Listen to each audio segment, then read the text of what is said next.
Olá, tudo bem com você? Que a paz seja convosco, amém? Sejam todos muito bem-vindos a mais uma aula da nossa Escola Bíblica Dominical. Nós estamos estudando o livro de Jó. Hoje nós estaremos estudando a lição de número 6. 13 lições que fazem parte, dos 42 capítulos do livro de Jó.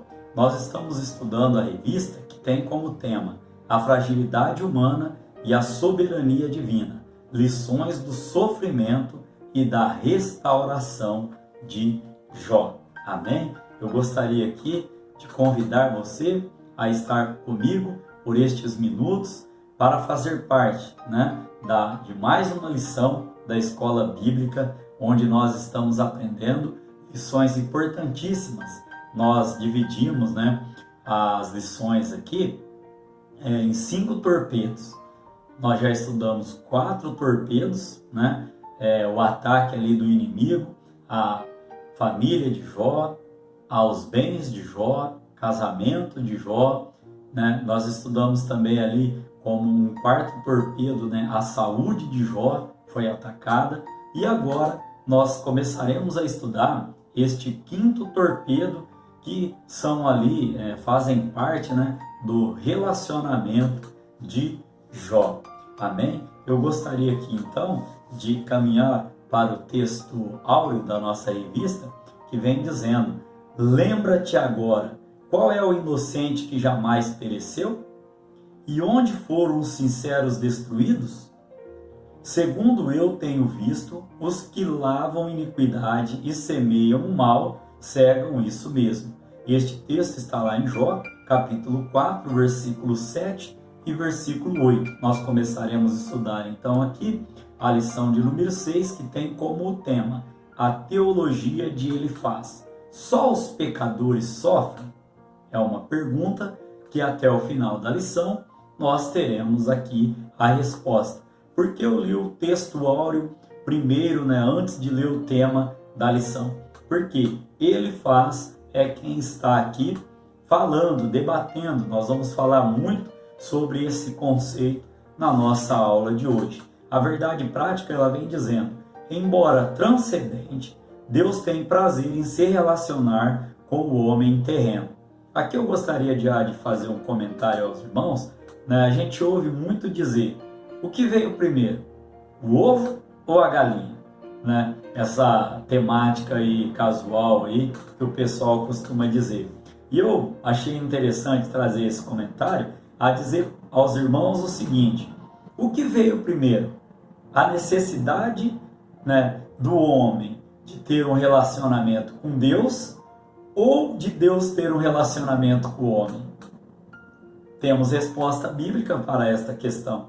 Lá em 1 de João, capítulo 4, no versículo de número 10, já quero levar os irmãos a essa referência e dizer aos irmãos que nós faremos várias leituras bíblicas da palavra do nosso Deus, trazendo aqui aulas sempre resumidas, sempre com aplicações práticas e bem objetivas, ao qual o Espírito Santo tem colocado em nosso coração. 1 de João, capítulo 4, no versículo de número 10. E também, irmãos, eu gostaria de ler o versículo de número 19, para responder esta questão, que eu coloquei aqui. O que veio primeiro? A necessidade do homem em ter um relacionamento com Deus, ou a necessidade de Deus de ter um relacionamento com o homem? Eu disse que a Bíblia responde esta questão. 1 de João, capítulo 4, no verso 10, vem dizendo: nisto está o amor,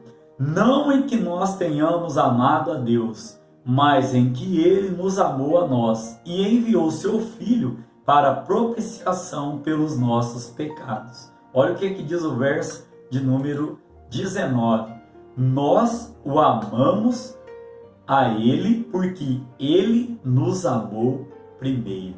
Olha que lindo, irmãos. Então, não fugindo do contexto aqui de necessidade de Deus ou necessidade do homem, eu gostaria de dizer aos irmãos aqui que a palavra do Senhor, ela vem nos dizendo que nós amamos a Deus porque Ele nos amou primeiro.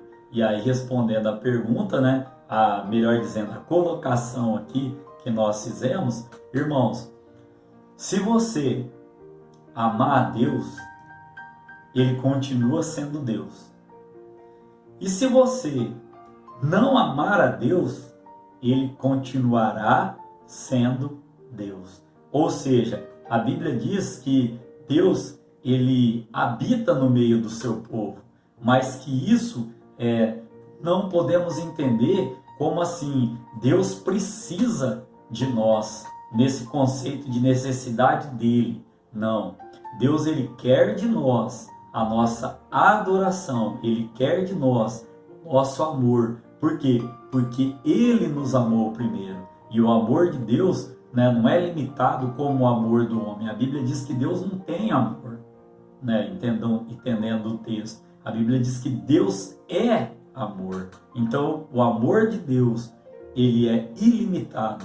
E a única, se é que podemos usar esta palavra, a única, entre aspas, necessidade que ele tem da nossa parte é que nós estejamos sempre em adoração a Ele. Amém? Que Deus possa estar falando melhor ao seu coração através desta palavra. Nós temos como leitura bíblica em classe, capítulo de número 4 do livro de Jó, do verso 1 ao 8.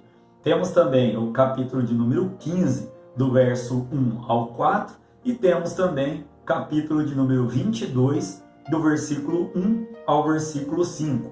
E sempre, como eu gosto de dizer aos irmãos, nós estaremos fazendo menção de alguns versículos aqui da nossa leitura bíblica em classe e de alguns outros também durante o decorrer da nossa aula de hoje. Temos como objetivo geral destacar o pensamento teológico de Elifaz, que faz uma defesa contundente da religião tradicional segundo a qual somente os pecadores sofriam.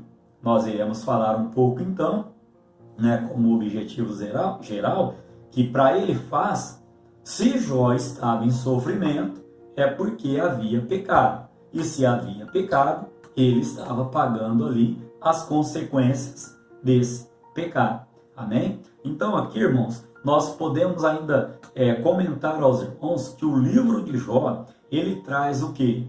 A explicação exata, do sofrimento de Jó, que não tinha nada a ver com a tal da teologia retributiva.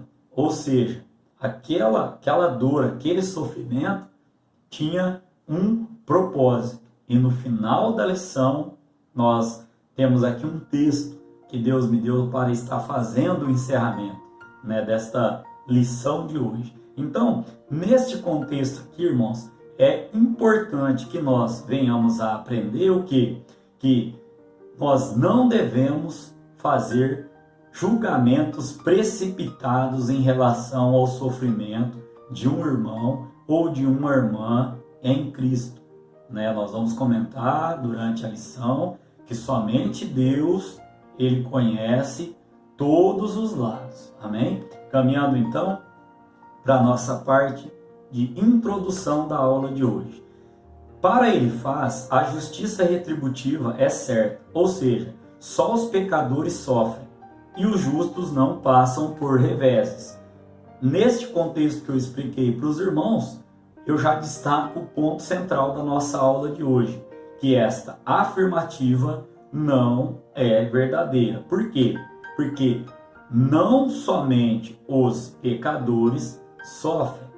Jesus Cristo vai dizer que no mundo nós teríamos aflições, mas ele diz: tem de bom ânimo, porque eu venci o mundo. Então, nós vamos entrar agora no tópico de número 1, que vem dizendo os pecadores no contexto da justiça retributiva. Vamos entender este contexto. Primeiro subtópico, a lei da semeadura e da colheita.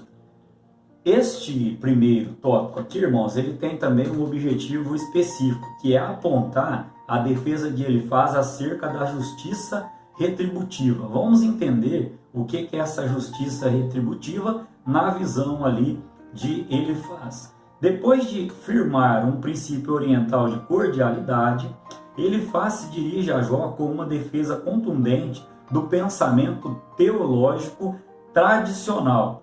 Qual era o pensamento teológico tradicional? Essa tal da justiça retributiva. Ele está firmemente convencido de que a lei de causa e efeito é um princípio da ortodoxia teológica e que não pode ser contraditado. Ou seja, o que é esta lei da causa e efeito? Esta lei da causa e efeito, ela atribui um motivo justo a tudo, até mesmo ao sofrimento. Vou explicar. Esta lei da causa e efeito, segundo ali o pensamento teológico de Elifaz, dizia: Jó, se você está sofrendo, é porque tem um motivo justo para isso. E você vai entender até o final da aula se esse contexto está verdadeiramente elencado na vida do cristão. Fique comigo, até o final da lição você terá as explicações para estes e demais assuntos. O tópico de número 2, irmão, vem dizendo: o homem colhe o que plantou. Esta primeira parte de seu discurso compreende os capítulos 4 e 5. Discurso de quem, irmãos? Nós estamos falando aqui do relacionamento, do primeiro amigo ali de Jó, de Elifaz. Então, em que defende que o homem colhe o que plantou. Olha o que Elifaz fala no capítulo 4, no versículo de número 8 da nossa leitura bíblica em classe. Segundo eu tenho visto, os que lavram iniquidade e semeiam mal, colhem isso, ou seja, cegam isso. Cegam isso o quê? Colhem isso o quê? Todo esse sofrimento aí que você está passando, Jó.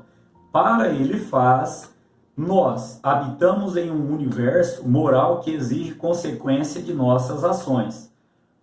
Nós podemos, irmãos, até entender este contexto. Lá em Salmo de número 1, verso 6, o salmista vai dizer que Deus é bom e justo, e por isso recompensa os bons e pune os maus. Nós vamos entender, calma que eu já vou explicar. Lá no Novo Testamento, nós também encontramos na primeira carta de Pedro, capítulo 3, no verso de número 12, vem dizendo: porque os olhos do Senhor estão sobre os justos. E aí continua lá: mas o rosto do Senhor é contra aqueles que fazem males. Vamos entender aqui. Então, na visão de Elifaz, e eu não estou dizendo que a Bíblia não tem esse princípio, mas vamos entender todo o contexto. Eu gosto muito de citar uma frase de um pastor amigo meu, e ele diz que versículo bíblico sem contexto é pretexto para má interpretação. Vou repetir. Ele vem dizendo assim, que versículo bíblico sem contexto é pretexto para má interpretação. Eu citei essas duas referências porque você pode se perguntar: olha, mas a Bíblia vem dizendo, olha, mas a Bíblia vem afirmando. Então vamos entender aqui o que ele faz. Estava pensando ali, Portanto, Elifaz defende que o pecado sempre produz consequências, mas que somente os pecadores pagam por isso. E este texto, alguns embasam nessas duas referências que eu citei aqui. Então, segundo Elifaz, se Jó estava sofrendo, era porque ele havia cometido pecado. Então, cabia a ele somente o quê? A responsabilidade moral pelos seus pecados. Aqui eu quero fazer um comentário aos irmãos.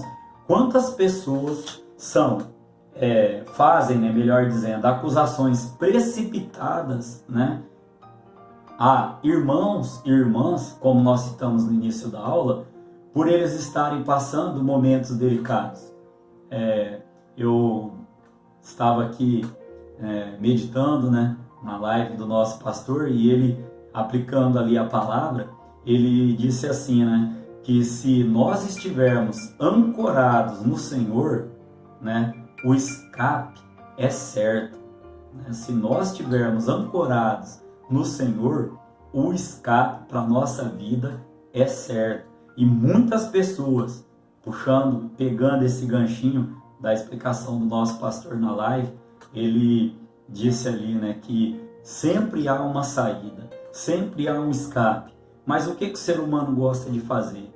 Acusar o outro. Olha, se está patinando, é porque está em pecado. Olha, se está sofrendo dessa maneira, é porque está em pecado. Aqui, irmãos, ao julgarmos precipitadamente, né, muitos estão cometendo injustiça e esquece, como eu disse lá no início da aula, que Deus é que conhece tudo. Essa frase foi até uma frase, né, do pastor na live dele. Ele diz: só Deus pode ver tudo. E eu quero puxar aqui um ganchinho e dizer: somente Deus conhece todos os lados da história aí, desse contexto, amém? Então, Deus não nos levantou como acusadores. A Bíblia vai dizer que o nosso acusador é o inimigo de nossas almas e ele nos acusa de dia e de noite. Deus me toca o coração dizer: seja você um abençoador, amém? No subtópico, melhor dizendo, de número 3, a Bíblia vem dizendo: a queixa de Jó. Em sua defesa, Jó se contrapõe à teologia de Elifaz, capítulo 6 e 7 do livro de Jó. E a base, irmãos, né, essa base aí de como se imaginava o universo governado por uma lei moral de causa e efeito, como eu já expliquei aos irmãos, só adentrando um pouquinho mais, vem dizendo que há uma recompensa para os bons e punição para os maus. E Elifaz não estava de tudo errado. Vamos entender. Por que ele não estava de tudo errado? No contexto, se você não está plantando nada, você não vai colher nada. Mas vamos entender, às vezes você não está plantando nada físico, material, e não vai colher nada. Mas no mundo espiritual, às vezes você está plantando palavra do Senhor, evangelho do Senhor, né? Ganhando almas para Jesus, e você começa a colher adversidades, lutas, provas. Por quê? Porque o inimigo de nossas almas contende para que você venha parar. Mas em nome de Jesus, continua fazendo a obra dele, porque Deus vai te dar a vitória. Amém? Então aqui, irmãos, por que de tudo ele não estava errado? Por causa desse contexto que eu expliquei. Mas ele se equivocou ao achar o quê? Que essa era a única coisa existente. Que essa era a única razão. Ó, se Jó está sofrendo, é porque está em pecado. Foi nisso que ele falhou, foi nisso que ele se equivocou. Porque no contexto de Jó, nós sabemos, através da palavra do Senhor, que isso não se aplicava a Jó. Desde as primeiras aulas que tem postado no meu canal no YouTube, o pastor tem divulgado, né, no grupão da igreja, da nossa escola bíblica dominical. Quero aqui já deixar os meus agradecimentos ao pastor e a você que tem nos acompanhado. Todas as aulas anteriores está lá no canal e também está no grupão da igreja, né? Da igreja do Evangelho Quadrangular, ao qual nós estamos fazendo parte. Então, irmãos, eu quero dizer aqui aos irmãos que esse contexto, como já disse em outras aulas, não se aplicava a Jó. E também não sou eu que estou dizendo. A Bíblia vai dizer que era uma tentação ali, né? Era uma prova da parte do diabo perante Deus ali para dizer que Jó ia blasfemar contra Deus, como nós já estudamos aí nas 5 lições anteriores a essa lição. Aqui então, irmãos, volto a dizer aos irmãos que em nenhum momento Jó ele blasfemou contra Deus. E aqui também, irmãos, podemos ainda citar aos irmãos que Jó não estava ali baseado nessas teorias teológicas antigas, mas ele queria uma conversa sincera com Deus, um relacionamento sincero, direto com o Criador, onde Jó falava e Deus respondia a ele. Aqui eu quero fazer um comentário aos irmãos, que no momento de dor, irmãos, o melhor caminho, a melhor solução, a melhor coisa a se fazer é se dirigir pessoalmente a Deus. Como? Em oração. A oração é um diálogo que nós temos com o nosso Pai. Aquele que ora tem mais intimidade com Deus. Aquele que menos ora tem pouca intimidade com Deus. Mas não deixe para buscar a Deus somente no momento de aflição, de dor e de angústia. Seja grato a Deus também pelo momento que você está vivendo hoje, de felicidade, de paz, de harmonia, né? Sua família estruturada, sua família na presença do Senhor, ou se você busca, se você almeja isso, seja você canal de bênção, seja você a pessoa que vai começar, né, que vai continuar esse diálogo cada vez maior diante do nosso Deus. Caminhando então aqui, irmãos, para a síntese deste primeiro tópico, onde nós vimos aqui um pouco sobre a lei da semeadura explicada neste contexto.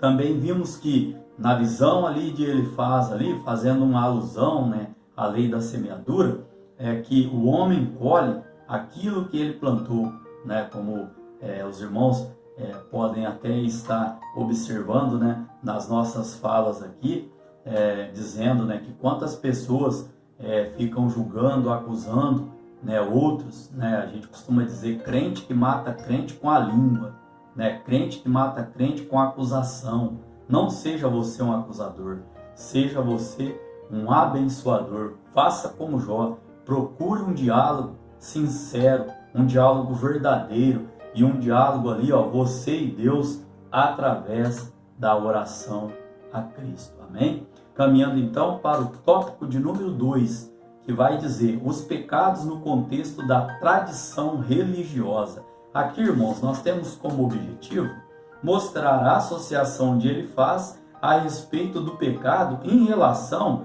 à quebra da religiosidade ali, da tradição religiosa. Nós vamos entender aqui então no tópico de número 2 o que para Elifaz era um absurdo. Se Jó estava certo em falar que não havia pecado, que não tinha o que confessar, então tudo aquilo que eles estavam ensinando e toda a tradição ali estava errada, como nós vamos começar a ver aqui neste tópico de número 2. Primeiro subtópico, ortodoxia engessada. O que significa ortodoxia? Doutrina ou sistema teológico ali.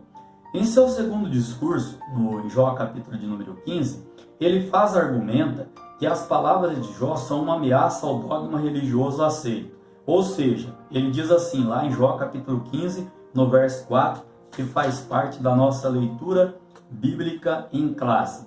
Vem dizendo, deixa eu encontrar o texto aqui aos irmãos, Jó capítulo 15, verso 4, vem dizendo: e tu tens feito vão o temor e diminuis os rogos diante de Deus. Vamos entender este versículo aqui. Se Jó estivesse certo, ó, vamos ver aqui, ó. Se Jó estivesse certo, a religião tradicional, que sempre foi ensinada como a prosperidade dos bons, ou seja, o bom prospera e o mal perece, tudo isso daí estaria errado. E aí, olha só o que ele faz. Ele ataca de uma forma contundente, dizendo que suas palavras não revelam sabedoria, mas são palavras ao vento. Aqui, irmãos, ele, podemos dizer com as nossas palavras, ele não acreditou quando Jó falou para ele: olha, eu conheço o que eu estou te dizendo, eu sei da minha vida, eu sei daquilo que eu tenho feito diante de Deus, eu sei daquilo que eu tenho vivido diante de Deus. E se eu estou dizendo para você que eu não desconheço, que eu desconheço o motivo por esse sofrimento, é você que não está acreditando. Só que Elifaz estava defendendo o que muitos estão defendendo hoje, a tal da religiosidade, a tal da tradição religiosa. Não seja você um religioso, seja você um adorador de Jesus Cristo. Amém? O segundo subtópico, irmãos, vem dizendo uma ameaça à tradição religiosa. Ainda nesse contexto, vamos entender aqui, ó, a partir do verso 7 do capítulo 15, ele apela para a tradição religiosa como forma de validar seu princípio teológico. Então ele vem dizendo aqui, ó, a partir do verso 7, né, do capítulo 15 ali, até o verso de número 10 ali. Que sabes tu que nós não saibamos? Que entendes que não haja em nós? Também há entre nós encanecidos e idosos, muito mais idosos do que teu pai. Ou seja, ele estava dizendo ali, ô Jó, mesmo que você seja um homem sábio, nós vimos que Jó era um homem proeminente, nós vimos que o povo procurava Jó, e Jó aconselhava o povo, e o povo não retrucava. Ele fala, Jó, mesmo que você seja essa pessoa diferenciada, né? Mesmo que você seja essa pessoa diferenciada, você não é mais inteligente, Jó, do que nós, do que eu, do que os antigos. Então, olha o que vem aqui no subtópico de número 3, que é o complemento. Um defensor celeste. Jó diz assim, ó, em sua defesa, Jó se contrapõe ironicamente ao argumento de Elifaz, capítulo 16 e 17 do livro de Jó. Por que, irmãos? Ele contradiz, né? Ele fala, olha, eu não aceito isso daí, né? Da sua parte aí, ó. A Bíblia vem dizendo, né? E a gente entende ali que Jó, ele pode até ter reclamado, né? Nós vimos lá que ele reclamou do dia que ele nasceu, na aula anterior. Ele reclamou por que ele não nasceu como um natimorto, né? Melhor dizendo, por que ele não morreu no ventre da mãe e por que ele estava vivo ainda. Ele pode ter reclamado, mas em nenhum momento ele blasfemou contra Deus. Amém? Sua fé o projeta para o alto, para a procura de quem possa defendê-lo. Ele quer um defensor que interceda por ele no céu. Irmãos, isso é forte. Olha só aqui, irmãos, o que Jó está prenunciando. Deus me toca o coração em dizer agora, lá em 1 de João, capítulo 1, versículos 5 e 7, vai dizer que nós temos um advogado justo e fiel, e ele é Jesus Cristo de Nazaré. Você pode glorificar a Deus por isso? Jó estava buscando em Deus a sua defesa. E no final da lição de hoje, Deus me tocou uma palavra no coração para deixar para a sua vida. Fique comigo. Nós estamos caminhando agora para o tópico de número 3, que tem como objetivo, irmãos, identificar o abismo que ele faz desexistir entre o Criador e a criatura. Se os irmãos me permitem, eu só quero voltar aqui um pouquinho para fazer a síntese desse tópico de número 2, antes de adentrarmos ao tópico de número 3.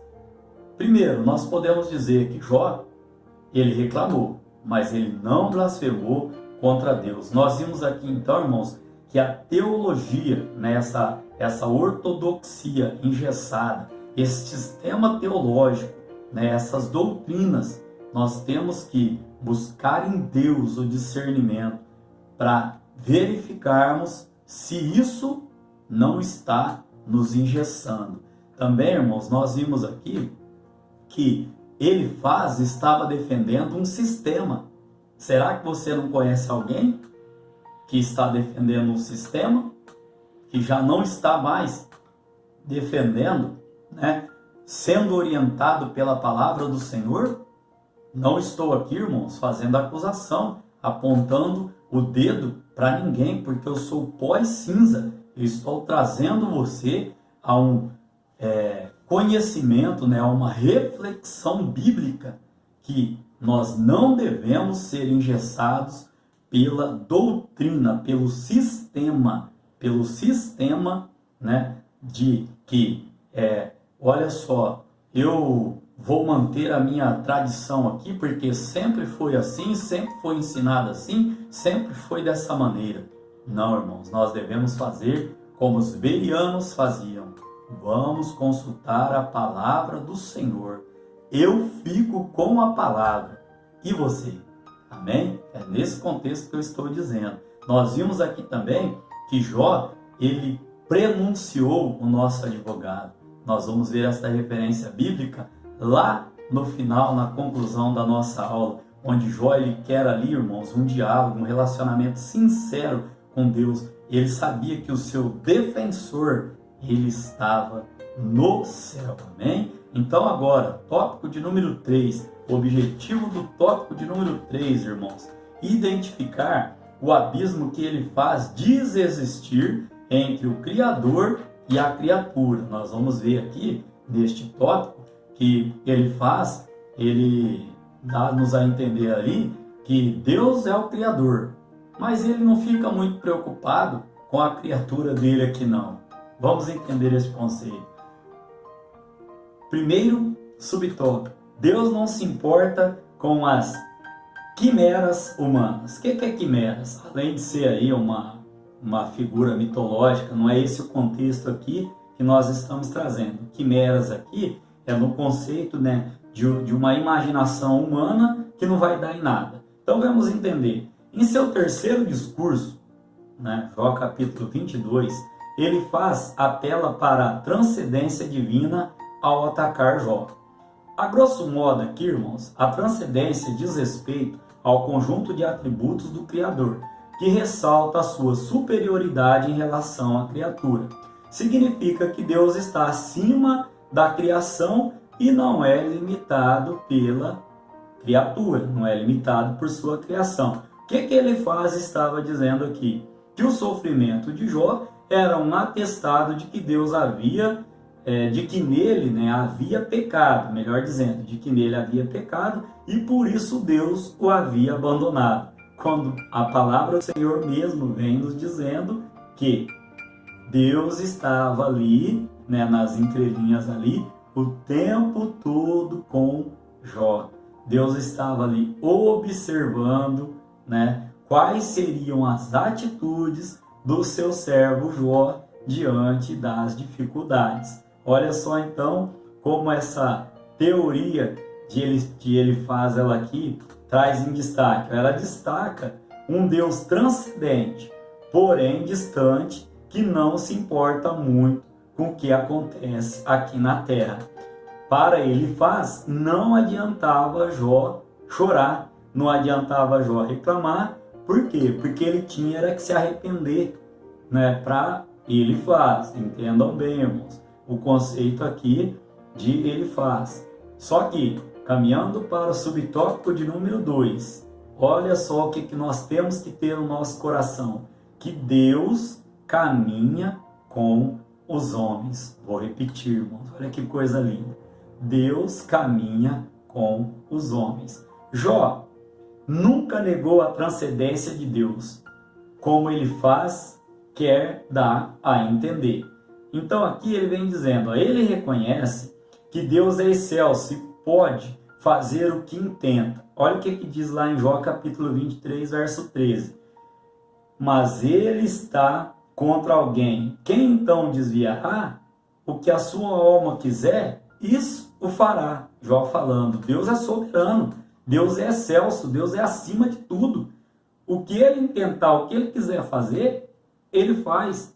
Ele é Deus, amém? Glória seja dada ao nome do Senhor. Então aqui, irmãos, fazendo a síntese desse tópico de número 3, nós vimos aqui que na visão de Elifaz, Deus não estava nem aí com a coroa da sua criação. Nós sabemos que isso não tem embasamento bíblico, que Deus sim, é desejo de Deus que todos sejam salvos. É a alegria de Deus, é a nossa força. Ou seja, a Bíblia está repleta, recheada de versículos que nos diz ao contrário desta teoria, desta teologia de Elifaz. Nós vemos aqui também, né, que Deus ali, irmãos, o que ele quiser fazer, ele faz, porque ele é Deus, ele é soberano.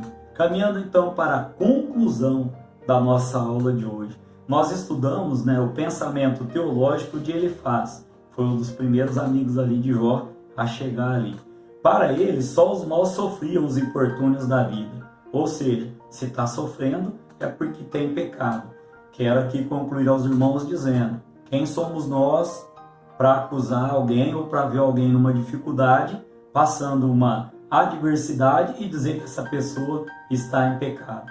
Volto a dizer, só Deus sabe todas as coisas. E aqui também, irmão, quero dizer que Jó ele se contrapôs, né, e defendeu a sua integridade e comunhão diante de Deus. E agora eu quero trazer o texto que Deus me trouxe a revelação. Lá no livro de Jó, no capítulo 23, no verso 10, diz assim, ó: Deus sabe o meu caminho, Jó dizendo, provando-me ele, sairei como ouro. Vou repetir, Jó capítulo 23, verso 10. Deus sabe o meu caminho, provando-me ele, sairei como ouro. Oh, glória! Oh, irmãos, é gostoso estudar a palavra do Senhor. Sabe o que Jó está nos ensinando aqui? Jó está dizendo que quando Deus nos prova, nós saímos, irmãos, da prova como um dos metais mais preciosos da terra, que é o ouro, o ouro refinado no fogo. Irmãos, isso aqui dá uma palavra linda. Quando Deus nos prova, por conhecer o nosso caminho, nós saímos como ouro, ou seja, saímos reluzentes, saímos valorosos e valiosos na mão do nosso Deus. Você pode glorificar a Deus por esta palavra? Quero encerrar dizendo, esta prova não vai te parar. Glória a Deus. Se está sendo bênção para você estas aulas, que você possa estar divulgando. Querendo Deus, estaremos aqui para estudar a lição de número 7, que tem como tema a teologia de Bildade, segundo amigo de Jó ali. Se há sofrimento, há pecado oculto? Olha, irmãos, que forte. Nós estudamos hoje que o tema da nossa lição foi: só os pecadores sofrem? Vimos que não. Que o ponto central foi explicar aos irmãos que não somente os pecadores sofrem, que nós também, né, temos pecadores, irmãos, no conceito de ser ímpio, aquelas pessoas que ainda não aceitaram Jesus. Você entendeu a aula? Onde nós aplicamos aqui que todos nós somos pecadores, né? Todos nós pedimos perdão para Deus todos os dias pelas nossas palavras inoportunas, brincadeiras inadequadas, coisas que não deveriam ser vistas, ser ouvidas. Mas neste contexto aqui, todos nós temos aflições. Então o tema da nossa aula aqui vem, irmãos, se há sofrimento, será que existe algum pecado oculto? Querendo Deus, estaremos aqui para mais uma lição. Amém? Que Deus, em Cristo Jesus, continue abençoando a você, todos os seus projetos, sonhos, planos e toda a sua família. Quero aqui também deixar registrado o meu feliz aniversário à minha esposa, que está completando mais uma primavera hoje, a data que eu estou gravando esta aula, né? Uma quinta-feira, dia 5 de novembro, aprove ao Senhor trazer esta criatura linda, maravilhosa e colocá-la na minha vida. Amém?